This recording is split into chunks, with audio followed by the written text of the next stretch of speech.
ಬಂದಿರೋದ್ರಿಂದ ದರ್ಶನ್ಗೆ ಸಂಬಂಧಪಟ್ಟ ಹಾಗೆ ರೇಣುಕಾಸ್ವಾಮಿ ಕೊಲೆ ಕೇಸ್ ವಿಚಾರಕ್ಕೆ ಸಂಬಂಧಪಟ್ಟ ಹಾಗೆ ಹೈಕೋರ್ಟ್ನಲ್ಲಿ ದರ್ಶನ್ ಬೇಲ್ ಅರ್ಜಿ ವಿಚಾರಣೆ ಆರಂಭ. ಈಗ ದರ್ಶನ್, ಪವಿತ್ರ ಸೇರಿದಂತೆ 6 ಮಂದಿ ಬೇಲ್ ಅರ್ಜಿ ವಿಚಾರಣೆ. ಪೂರ್ಣ ಚಾರ್ಜ್ ಶೀಟ್ ನ್ಯಾಯಾಲಯಕ್ಕೆ ತಂದ ತನಿಖಾಧಿಕಾರಿ ಇನ್ನೊಂದು ಚಾರ್ಜ್ ಶೀಟ್ ಕೂಡ ಸಲ್ಲಿಕೆ ಮಾಡಿದ್ದಾರೆ. ದರ್ಶನ್ ಪರ ವಕೀಲ CV ನಾಗೇಶ್ ಅವರು ವಾದ ಮಂಡಿಸ್ತಾ ಇದ್ದಾರೆ. ಬಹಳ ಕುತೂಹಲ. ಮೆರಿಟ್ ಆಫ್ ಕೇಸ್ ಮೇಲೆ ನಾಗೇಶ್ ವಾದ. ಹೈಕೋರ್ಟ್ನಲ್ಲಿ ದರ್ಶನ್ ಬೇಲ್ ಅರ್ಜಿ ವಿಚಾರಣೆ ಆರಂಭಗೊಂಡಿದೆ. ದರ್ಶನ್, ಪವಿತ್ರ ಸೇರಿದಂತೆ 6 ಮಂದಿ ಬೇಲ್ ಅರ್ಜಿ ವಿಚಾರಣೆ. ಮತ್ತೆ ನೀವು ಕೇಳಬಹುದು, ಈಗ ಹೊರಗಿದ್ದಾರಲ್ಲ ಅಂತೇಳಿ, ಅದು ಮಧ್ಯಂತರ ಬೇಲ್, ಆರೋಗ್ಯಕ್ಕೆ ಸಂಬಂಧಪಟ್ಟ ಹಾಗೆ ಕೊಟ್ಟಿರುವಂತಹ ಬೇಲ್. ಇದು ರೆಗ್ಯುಲರ್ ಬೇಲ್.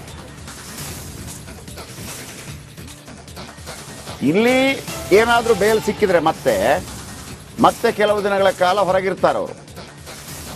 ಕೊಟ್ಟಿಲ್ಲ ಅಂತಂದ್ರೆ ಈಗಿರೋದೇನೋ ಕ್ಯಾನ್ಸಲ್ ಆಗಲ್ಲ. ಈಗಿರೋ 45 ದಿವಸದ ಇದ್ದೇ ಇದೆ. ದರ್ಶನ್ ಪರ ವಕೀಲ CV ನಾಗೇಶ್ ವಾದ.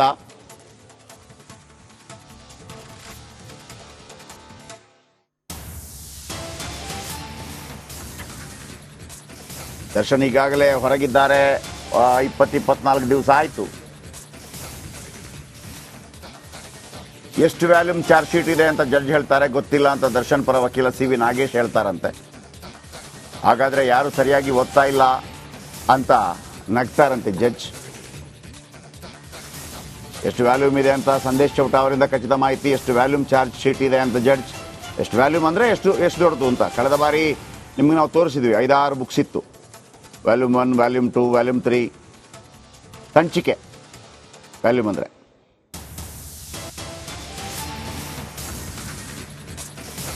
ರೇಣುಕಾಸ್ವಾಮಿ ಸಂದೇಶದ ಬಗ್ಗೆ ಜಡ್ಜ್ಗೆ ನಾಗೇಶ್ ಮಾಹಿತಿ. ಸರಸ್ವತಿ ಶಾರದೆ ನಾಡಲ್ಲಿ ಕೆಟ್ಟದಾಗಿ ಮೆಸೇಜ್ ಮಾಡ್ತಾ ಇದ್ದ. ರೇಣುಕಾಸ್ವಾಮಿ ಸಂದೇಶದ ಬಗ್ಗೆ ಜಡ್ಜ್ಗೆ ನಾಗೇಶ್ ಮಾಹಿತಿ ಕೊಡ್ತಾ ಇದ್ದಾರಂತೆ. ಅಂದ್ರೆ ಬಹಳ ಕೆಟ್ಟದಾಗಿ ಮಾಡ್ತಾ ಇದ್ದ ಅಂತ.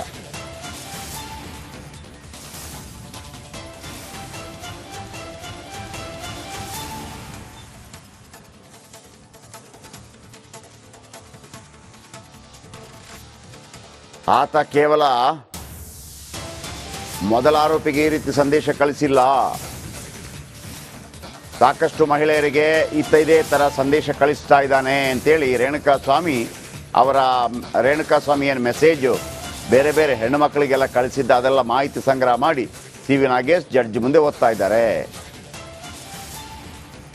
CV ನಾಗೇಶ್ ರೇಣುಕಾಸ್ವಾಮಿ ಸಂದೇಶದ ಬಗ್ಗೆ ಜಡ್ಜ್ಗೆ ಸಂದೇಶದ ಬಗ್ಗೆ ನಾಗೇಶ್ ಮಾಹಿತಿ. ಅಶ್ಲೀಲ ಸಂದೇಶದಿಂದ ಅವರ ಮನಸ್ಥಿತಿ ಗೊತ್ತಾಗತ್ತೆ.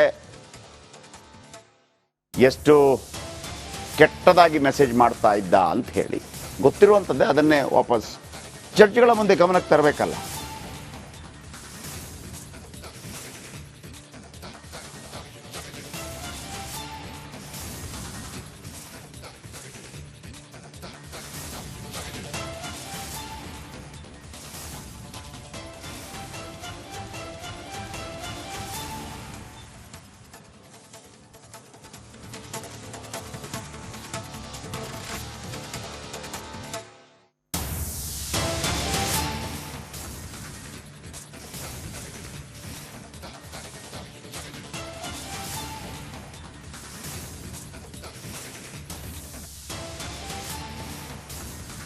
ಓಕೆ, ಈಗ ಬರ್ತಾ ಇರುವಂತ ಆತ ಕೇವಲ ಮೊದಲ ಆರೋಪಿಗೆ ಈ ರೀತಿ ಸಂದೇಶ ಕಳಿಸಿದ್ದಲ್ಲ. ಅಂದ್ರೆ ರೇಣುಕಾಸ್ವಾಮಿ ಬಗ್ಗೆ CV ನಾಗೇಶ್ ಹೇಳೋದು, ಅವನ ಗುಣನೇ ಅಂತದ್ದು. ಇದ್ದ ಬದ್ದ ಎಲ್ಲ ಹೆಣ್ಮಕ್ಳಿಗೆ ಆ ಥರ ಕಳಿಸ್ತಾನೆ.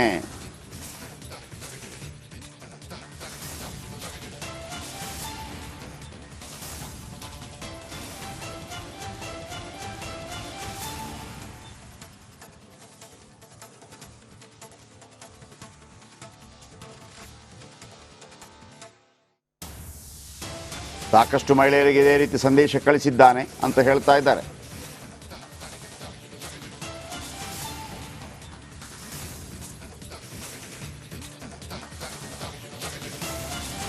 ಅಂದ್ರೆ ಆತ ಕೇವಲ ಮೊದಲ ಆರೋಪಿ ಅಂತಂದ್ರೆ ಕೇವಲ ಪವಿತ್ರ ಗೌಡಗೆ ಮಾತ್ರ ಅಲ್ಲ ಮಹಾಸ್ವಾಮಿಗಳೇ, ಇವನಿಗೆ ಇದೇ ಕೆಲಸ, ಇದೇ ಮಾಡ್ತಾ ಇರ್ತಾನೆ ಅವನು ಅಂತೇಳಿ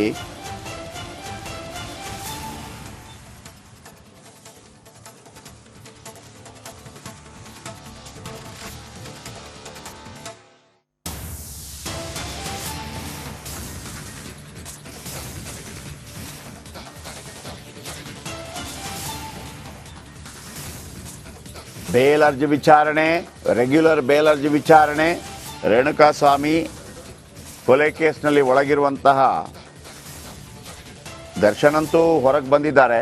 45 ದಿನಗಳ ಮಟ್ಟಿಗೆ ಆಪರೇಷನ್ ಆಗಬೇಕು ಅಂತೇಳಿ ಅದು ಕೂಡ ಒಂದು ಕಿರಿಕಿರಿ ಆಗ್ತಾ ಇದೆ. ಆಪರೇಷನ್ ಯಾಕೆ ಆಗ್ತಾ ಇಲ್ಲ ಅಂತೇಳಿ ಒಂದು ಕಡೆ, ಮತ್ತೊಂದು ಕಡೆ ರೆಗ್ಯುಲರ್ ಬೇಲ್ಗೆ ಅರ್ಜಿ ಸಲ್ಲಿಸಿದ್ದಾರೆ. ಅದರ ವಿಚಾರಣೆ ಇವತ್ತು ನಡೀತಾ ಇದೆ.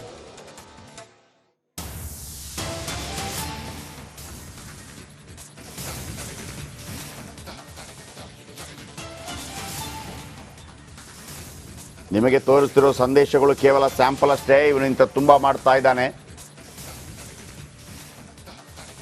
ನಿಮಗೆ ತೋರಿಸ್ತಾ ಇರುವ ಸಂದೇಶಗಳು ಕೇವಲ ಸ್ಯಾಂಪಲ್, ಇವನಿಗಿದೇ ಕೆಲಸ ಅಂಥೇಳಿ ರೇಣುಕಾಸ್ವಾಮಿ ಮಾಡಿದಂಥ ತಪ್ಪನ್ನು ಟಿ ವಿ ನಾಗೇಶ್ವರು ಜಡ್ಜ್ ಮುಂದೆ ಹೇಳ್ತಾನೇ ಇದ್ದಾರೆ.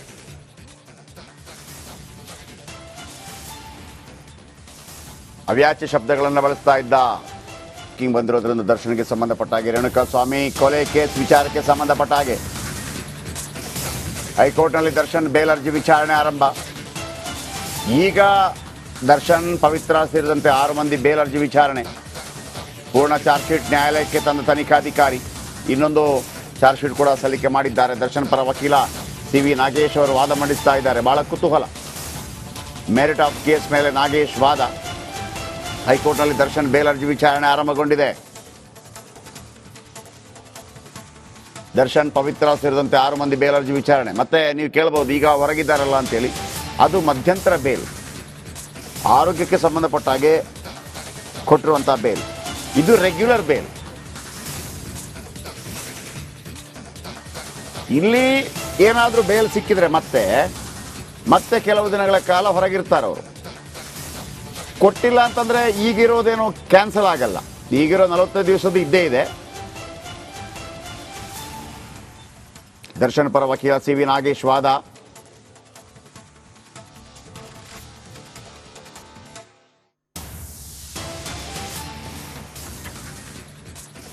ದರ್ಶನ್ ಈಗಾಗಲೇ ಹೊರಗಿದ್ದಾರೆ. 24 ದಿವಸ ಆಯಿತು. ಎಷ್ಟು ವ್ಯಾಲ್ಯೂಮ್ ಚಾರ್ಜ್ ಶೀಟ್ ಇದೆ ಅಂತ ಜಡ್ಜ್ ಹೇಳ್ತಾರೆ, ಗೊತ್ತಿಲ್ಲ ಅಂತ ದರ್ಶನ್ ಪರ ವಕೀಲ ಸಿ ವಿ ನಾಗೇಶ್ ಹೇಳ್ತಾರಂತೆ. ಹಾಗಾದರೆ ಯಾರು ಸರಿಯಾಗಿ ಓದ್ತಾ ಇಲ್ಲ ಅಂತ ನಗ್ತಾರಂತೆ ಜಡ್ಜ್. ಎಷ್ಟು ವ್ಯಾಲ್ಯೂಮ್ ಇದೆ ಅಂತ ಸಂದೇಶ್ ಚೌಟ ಅವರಿಂದ ಖಚಿತ ಮಾಹಿತಿ. ಎಷ್ಟು ವ್ಯಾಲ್ಯೂಮ್ ಚಾರ್ಜ್ ಶೀಟ್ ಇದೆ ಅಂತ ಜಡ್ಜ್. ಎಷ್ಟು ವ್ಯಾಲ್ಯೂಮ್ ಅಂದರೆ ಎಷ್ಟು ದೊಡ್ಡದು ಅಂತ ಕಳೆದ ಬಾರಿ ನಿಮಗೆ ನಾವು ತೋರಿಸಿದ್ವಿ. 5-6 ಬುಕ್ಸ್ ಇತ್ತು. ವ್ಯಾಲ್ಯೂಮ್ 1, ವ್ಯಾಲ್ಯೂಮ್ 2, ವ್ಯಾಲ್ಯೂಮ್ 3 ಸಂಚಿಕೆ. ವ್ಯಾಲ್ಯೂಮ್ ಅಂದರೆ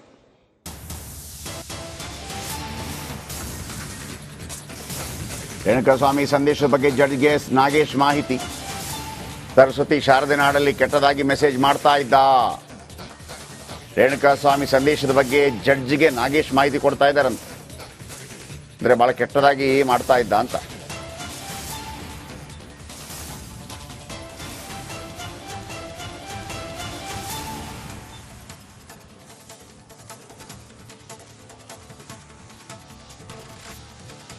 ಆತ ಕೇವಲ ಮೊದಲ ಆರೋಪಿಗೆ ಈ ರೀತಿ ಸಂದೇಶ ಕಳಿಸಿಲ್ಲ. ಸಾಕಷ್ಟು ಮಹಿಳೆಯರಿಗೆ ಇದೇ ಥರ ಸಂದೇಶ ಕಳಿಸ್ತಾ ಇದ್ದಾನೆ ಅಂತೇಳಿ ರೇಣುಕಾಸ್ವಾಮಿ ಏನು ಮೆಸೇಜು ಬೇರೆ ಬೇರೆ ಹೆಣ್ಣು ಮಕ್ಕಳಿಗೆಲ್ಲ ಕಳಿಸಿದ್ದ, ಅದೆಲ್ಲ ಮಾಹಿತಿ ಸಂಗ್ರಹ ಮಾಡಿ ಸಿ ವಿ ನಾಗೇಶ್ ಜಡ್ಜ್ ಮುಂದೆ ಓದ್ತಾ ಇದ್ದಾರೆ.